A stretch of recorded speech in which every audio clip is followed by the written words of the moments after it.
혹시 이 낙태 또는 유산한 영혼이 있다 그러거든 그것까지도 꼭 전도를 시켜주십시오.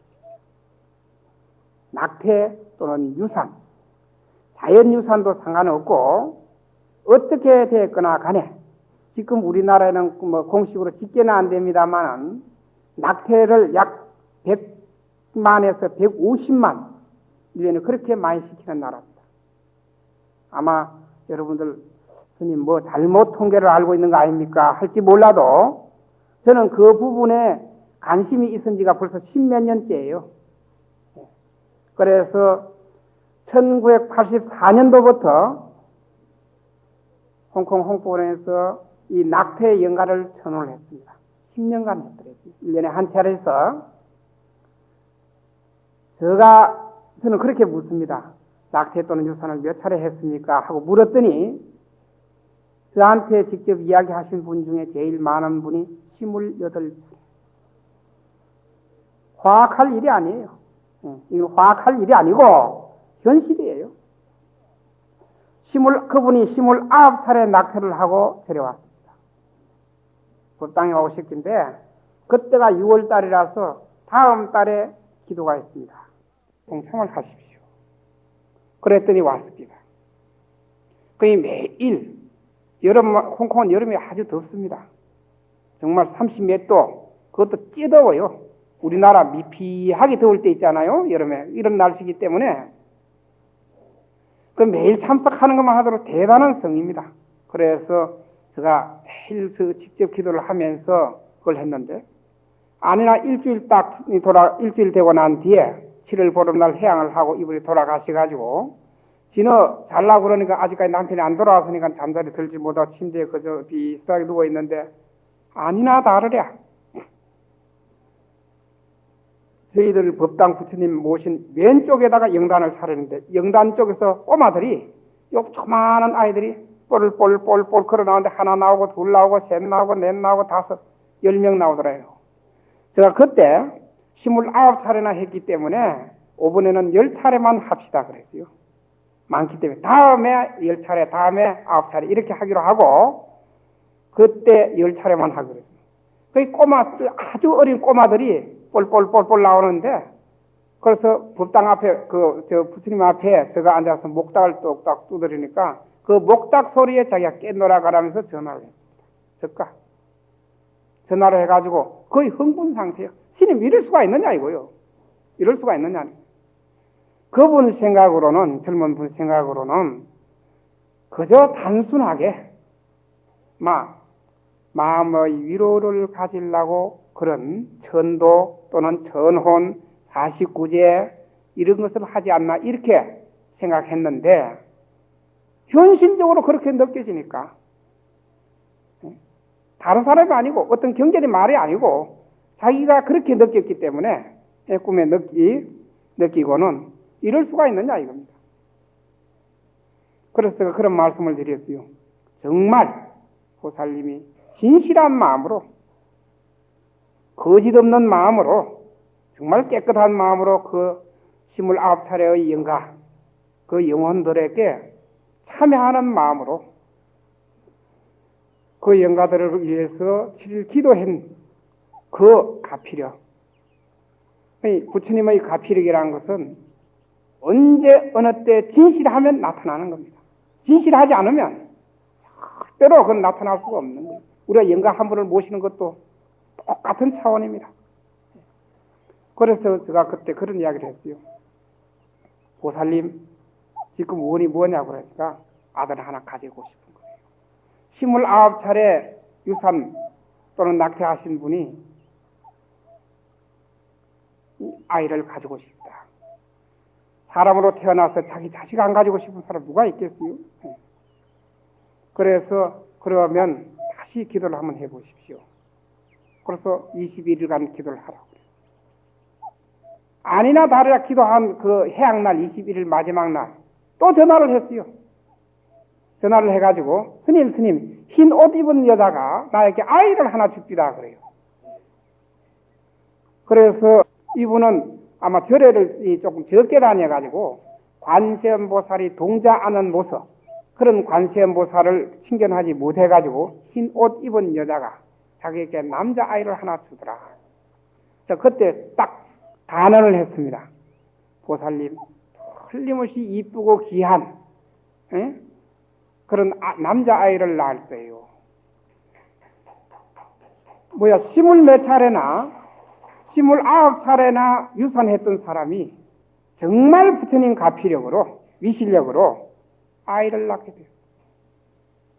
아마 일반 그거에서는 의사들은 산부인과 의사들은 거의 불가능이라고 그러죠.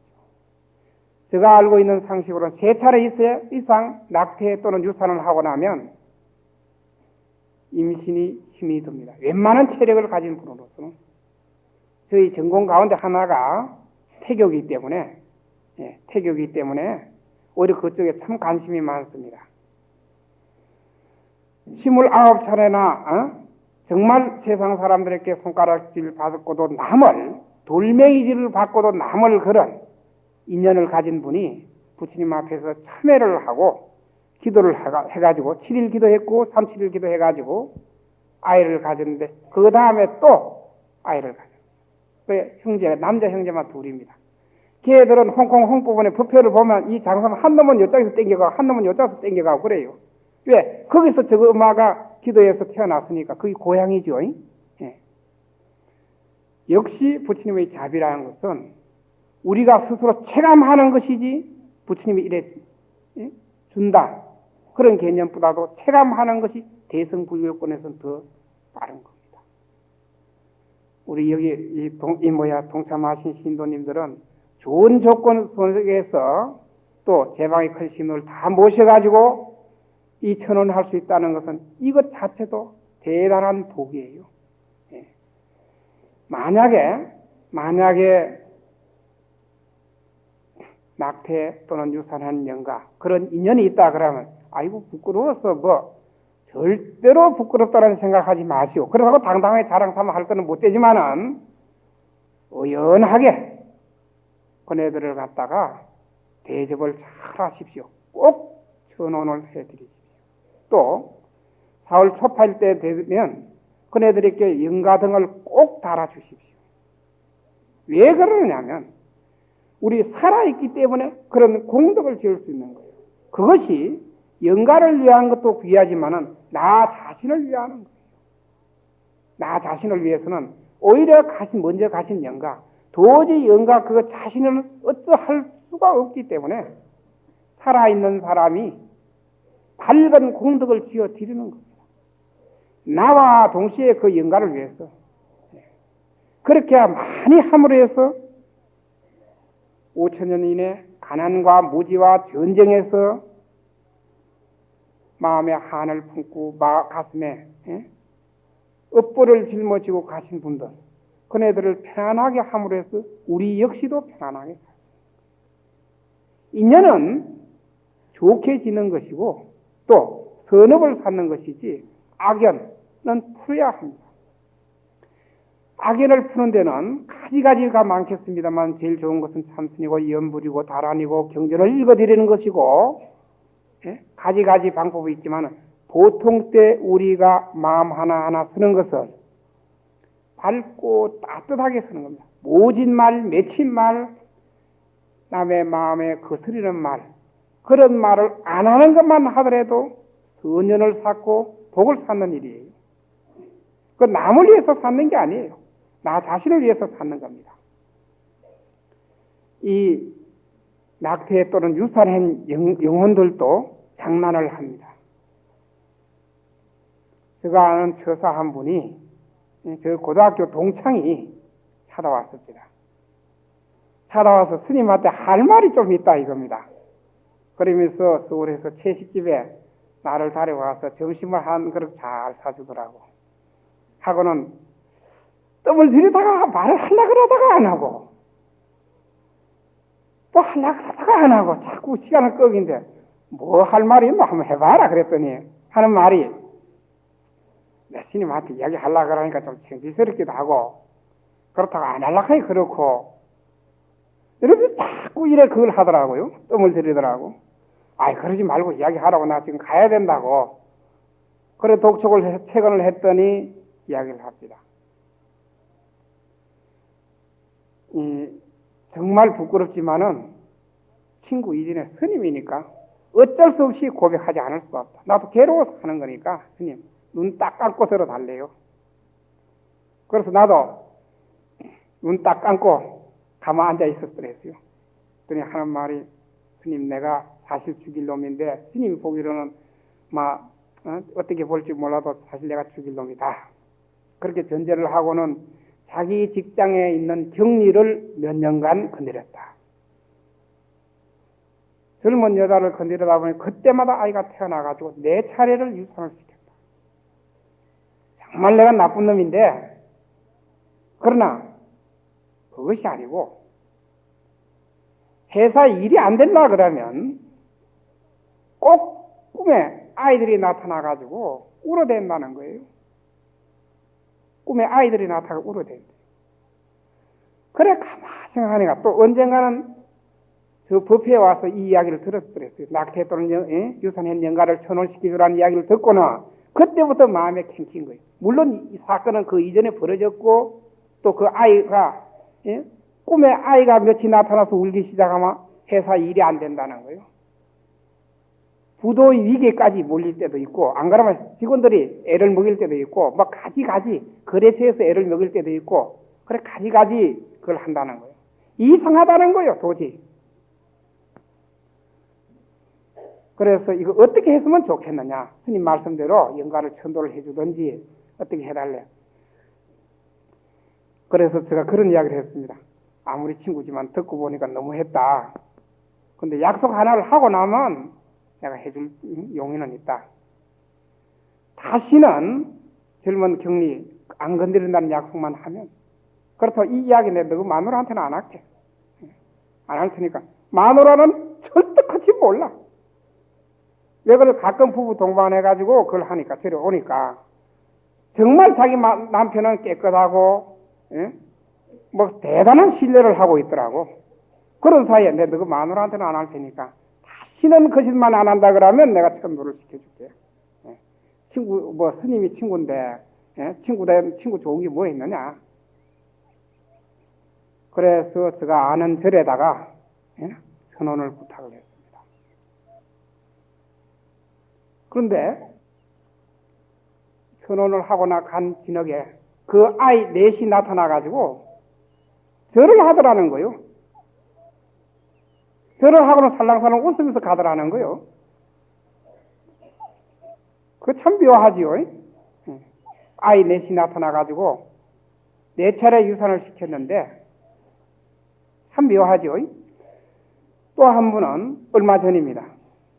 한 4, 5개월 전인데 어느 절에서 이 관계 법회를 해주었더니 한 분이 오시가 찾아와시가 하는 말이, 중학교 2학년 되는 여학생입니다. 꿈에 나타나는 거예요. 어린 아이가 피를 질질 흘리면서 언니 언니 하고 따라다녀요. 언니 언니 하고. 근데 그런 꿈을 꾸고 나면 아이가 밥도 안 먹고 잠도 안 오고, 여중학생이. 그래서 그분한테 낙태를 한 일이 있느냐고 그랬더니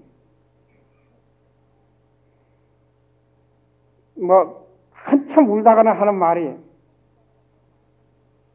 결혼하기 전에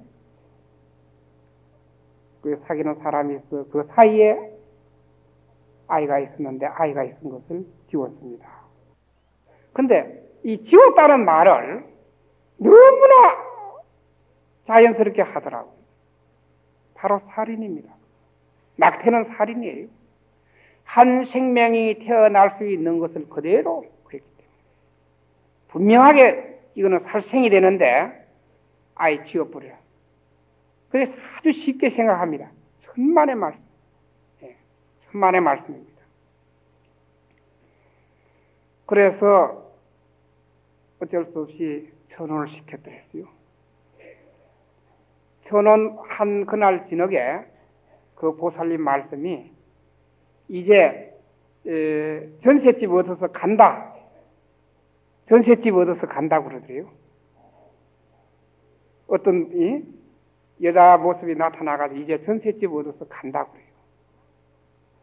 그만큼 맺힌, 그것은 왜 그런 영혼이 오느냐면, 낙태 또는 유산된 영혼이 오느냐면, 물론 그 자신도 원만한, 한 세상을 살 수 있는 원만한 지혜와 복을 가진 것이 아니고, 그렇지 못한 인연이 오는 거예요. 그렇지 못한. 그러나 이쪽에서, 다른 쪽에서는 역시, 그 역시도 업의 빛입니다. 업의 빛이기 때문에 어쩔 수 없이 이 짝에서 먼저 천원해 주는 수밖에 없습니다. 만약에 낙태 또는 유산한 영혼이 있다 그러거든, 꼭 위로를 해주고 천도를 해주고 잘 살펴드려야 합니다. 그건 우리 사람만이 할 수 있습니다. 불교 신도만이 할 수 있는 거예요. 부처님 제자들만이 할 수 있습니다. 저는 그런 상황을 너무나 많이 겪었기 때문에 그런 이야기 하려고 하면 아마 몇 날 며칠 하라 그러더라도 이 자리에서 할 거예요. 10년간 겪었으니까. 10몇 년간. 그것은 아마 천원해 줄 때 이름을 지어서 해줄 겁니다. 이름을 지어서 해줄 테니까요. 절마다 스님네들이 다 알고 있습니다.